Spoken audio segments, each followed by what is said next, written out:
Polo, polo yaka yaka yaka to bongisa. Likambo yo ngana likakate, osi yo bangili susu.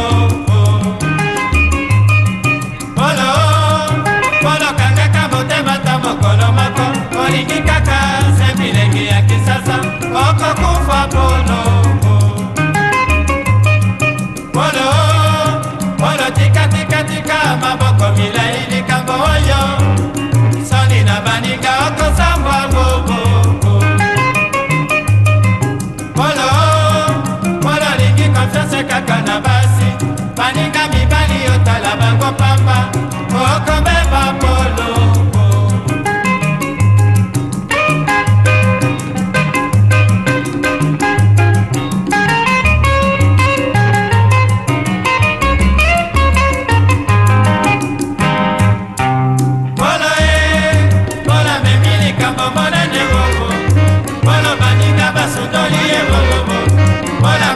Baninga pona basi, polo basi bakimi ya komi kolela, polo patale tobaki pona basi, polo okosala ninye, wela, polo polo landi la vi bangu bangu, polo landa kavi ya bakulutu, polo komi kokanisa bango bebisi, polo mbiase kotisi yonde na pasio, polo komi kozanga talo fala.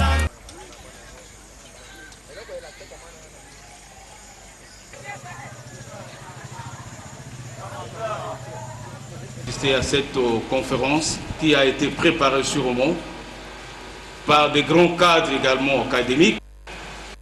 Procéder à l'ouverture solennelle de cette conférence tout en vous indiquant certains points. Des obstacles au développement socio-économique du territoire de Gungu. Je dirais oui parce qu'il y a des obstacles. Des obstacles majeurs au développement qui certainement, après réflexion ici, nous allons trouver des solutions fiables, des solutions durables pour amener ce territoire à se développer rapidement. Aujourd'hui, nous réfléchissons sur des phénomènes qui existent. Nous réfléchissons sur des systèmes d'organisations qui existent dans le monde, qui ont fait prospérer tant de communautés. C'est comme on a dit, qu'on n'invente pas la roue. Ça, c'est un dicton français qui veut tout simplement dire il y a des choses qui sont déjà fabriquées, qui existent, et que vous ne pouvez pas vous mettre encore à vous casser la tête pour savoir qu'est-ce qu'il faut faire. Il y a une voiture dehors, vous n'allez pas chercher comment fabriquer une voiture. Qu'est-ce que vous ferez? C'est prendre la voiture, la conduire et partir pour arriver en votre lieu. Aujourd'hui, nous nous trouvons ici pour réfléchir de ce que nous devons faire dans la précarité, dans la pauvreté actuelle. Que faut-il faire? Que dois-je faire d'abord? C'est ça. Je voudrais bien demander à M. Lutete, Albert, de nous répéter un peu comment, qu'est-ce que... Nous avons dit que le système coopératif est basé sur 4 principes, à savoir l'adhésion et la démission volontaire, les pouvoirs démocratiques, la répartition de trop-perçus par rapport aux activités intervenues avec la coopérative et la limitation du taux d'intérêt sur le capital initialement versé. Nous voulons dire que le système coopératif, c'est un système qui est démocratique, qui prend la liberté. Et il faut que dans la conception et la réalisation des coopératives, qu'il n'y ait pas de discrimination dans le choix des membres. Tout membre, tout citoyen, quelle que soit sa race, sa nationalité, sa tribu, sa religion, qui partage les objectifs poursuivis par une coopérative et qui remplit les conditions peut entrer et devenir membre de cette coopérative. C'est ce que nous appelons la politique de la porte ouverte. Donc, il n'y a pas de discrimination. Et de deux, celui qui veut se retirer, il est libre de se retirer. Il ne faut pas qu'il y ait de contraintes ni d'animosité dans un système coopératif. Le système coopératif est avant tout basé sur le volontariat. De la coopération, c'est une entraide active, créant le système de paysanat. Donc on voulait créer une élite parmi les autochtones qui devraient devenir des grands fermiers. Et chacun se retrouverait dans un coin avec des larges étendues et permettant de transformer l'agriculture itinérante en une agriculture plus intensive. Mais le système échoua. C'est comme ça qu'en 1949, le pouvoir colonial a créé le système coopératif pour les autochtones, alors appelés indigènes, cantonniers, qui pourront travailler pour le désenclavement de nos routes, quitte à ce que nos coopératives agricoles prévoient une petite rémunération pour ceux-là. Et il y a beaucoup d'exemples. On peut combiner les coopératives agricoles avec les coopératives de santé. Comme nous avons vu une fédération des coopératives et des coopératives et mutuelles de santé qui combine coopérative agricole et coopérative de santé. Cela veut dire que quand vous avez vos concepts de manioc, la coopérative reprend votre concept de manioc à un prix. Et dans votre prix, il dégage votre petite contribution à la mutuelle de santé. Cela veut dire que le jour où vous tomberez malade, vous allez directement à votre mutuelle et on vous sera suivant un régime de soins qui sont prévus dans le pays. En définitive, l'esprit coopératif apporte toujours à quelque endroit qui se cultive des changements dans les rapports socio-économiques. Nous vous défions d'essayer de vous organiser en coopérative. Vous verrez que le changement va venir.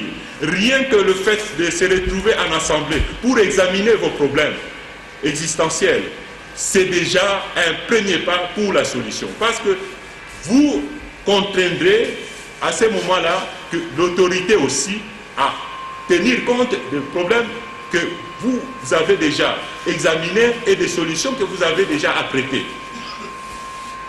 Les systèmes coopératifs donc, nous permet de sortir du secteur informel et de devenir des vrais opérateurs économiques qui peuvent s'associer avec les investisseurs étrangers, pourquoi pas, et avec nos entités territoriales décentralisées et les autres institutions financières.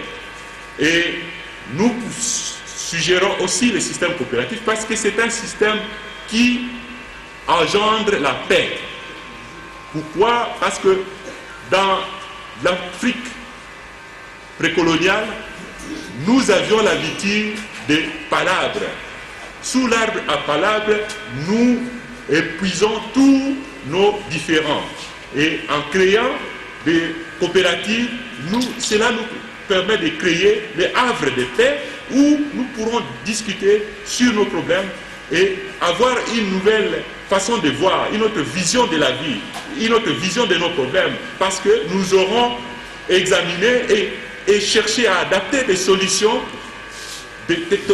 sur base des innovations et trouver des solutions sur nos problèmes. Je l'ai dit, les systèmes coopératifs, là où il est implanté, ne peut que transformer les rapports socio-économiques et améliorer les conditions d'existence des populations. Mais le problème, c'est cela. C'est quoi? Je l'ai développé tout à l'heure dans l'historique de la coopération dans notre pays. Le problème, c'est que au niveau de la base, les gens ne sont pas imprégnés complètement des principes et de l'esprit coopératif. Je l'ai dit ici, pour qu'une coopérative réussisse, il faut d'abord être strict au niveau de l'application de 4 principes. Nous avons insisté ici que nous devons commencer à réhabiliter nos villages en tant que pôle de développement.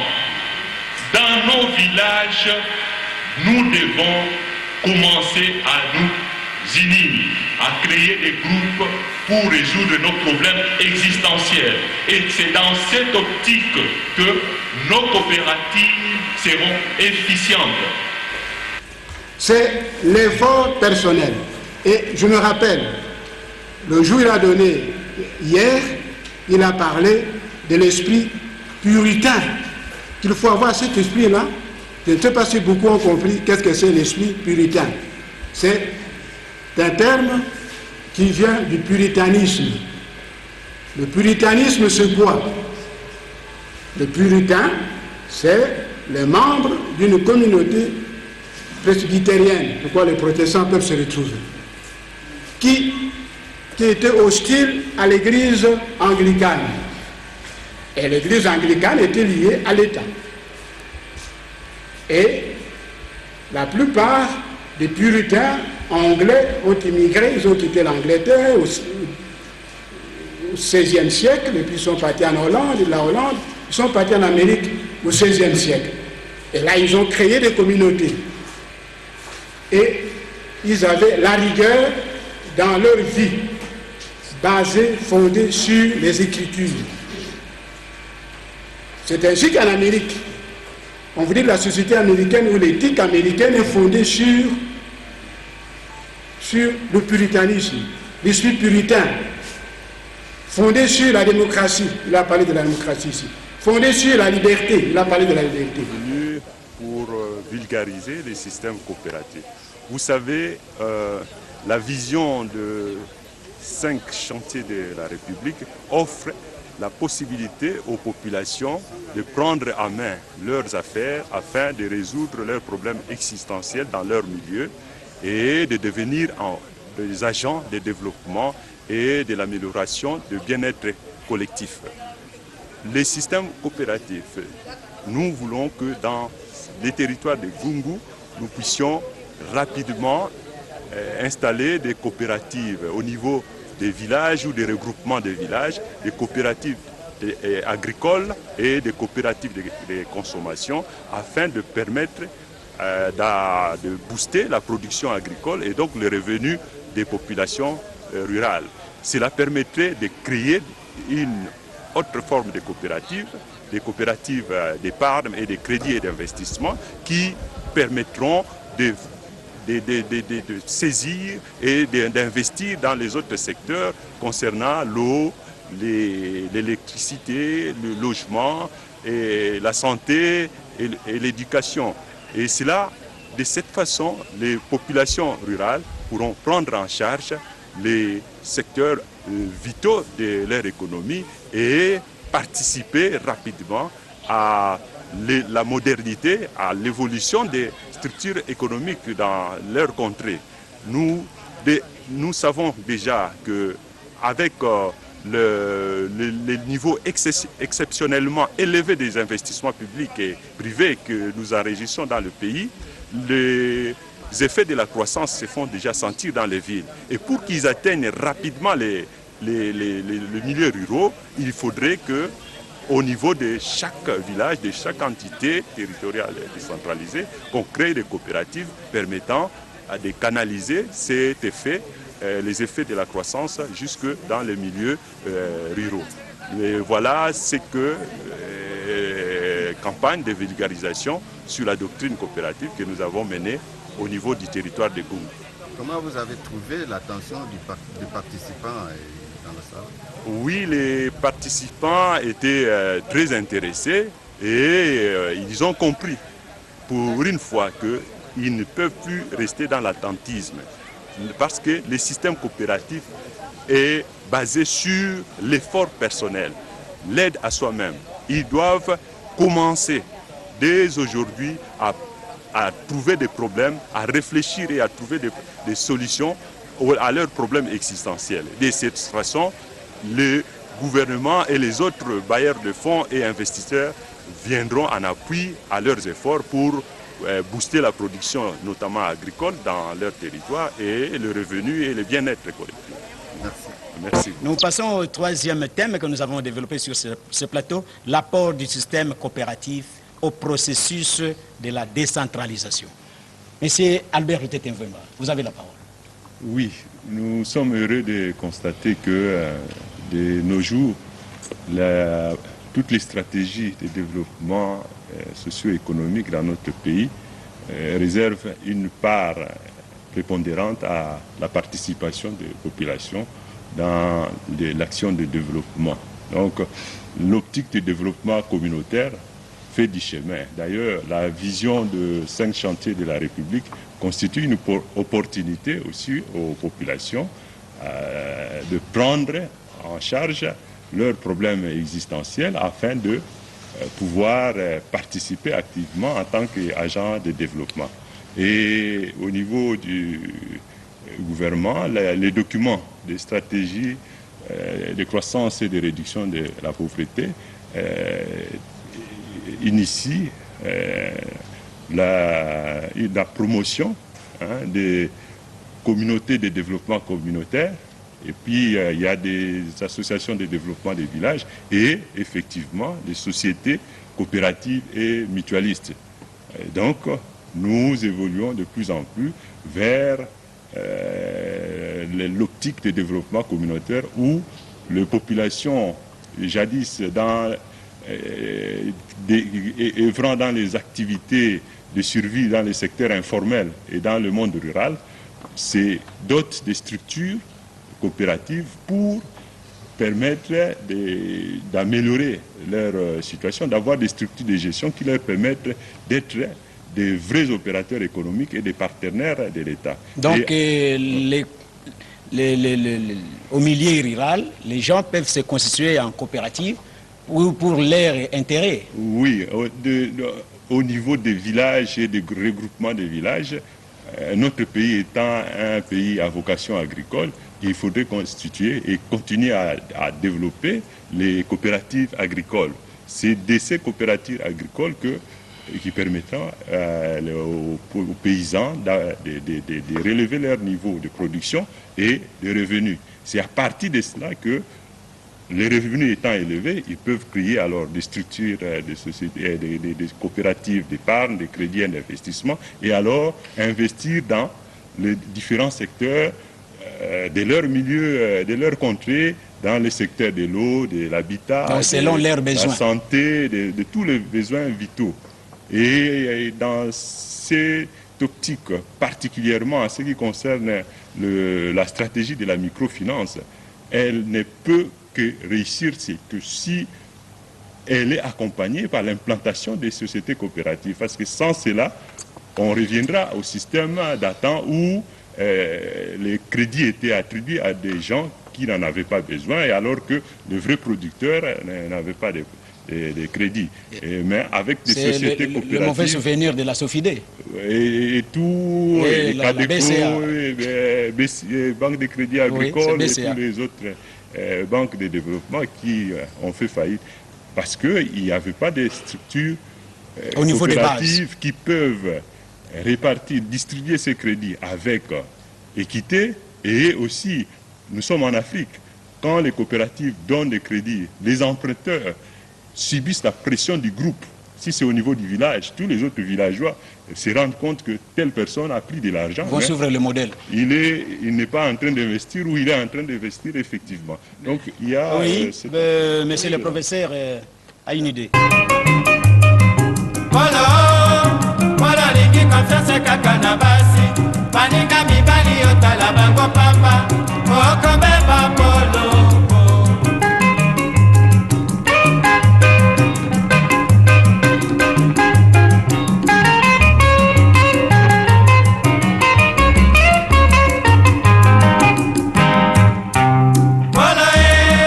Bola memili kambo mona